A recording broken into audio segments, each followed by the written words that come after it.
সবাইকে জয় যিশু, praise the Lord. দাদা, আমি তো মণ্ডলীতে চার্চে গিয়ে আমি আমার দানটা দিয়ে আসি, কিন্তু এখনও কেন আমার জীবনে দিয়া বলে তাড়না, আমার জীবনে এখনও কেন এত কষ্ট,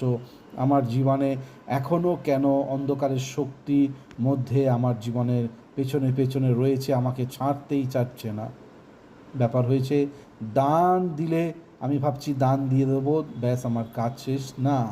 প্রতিদিন আমাকে প্রার্থনা করতে হবে, প্রতিদিন বাইবেল পড়তে হবে, এবং বাইবেলে যেইভাবে রয়েছে সেইভাবে আমাকে মেনে চলতে হবে,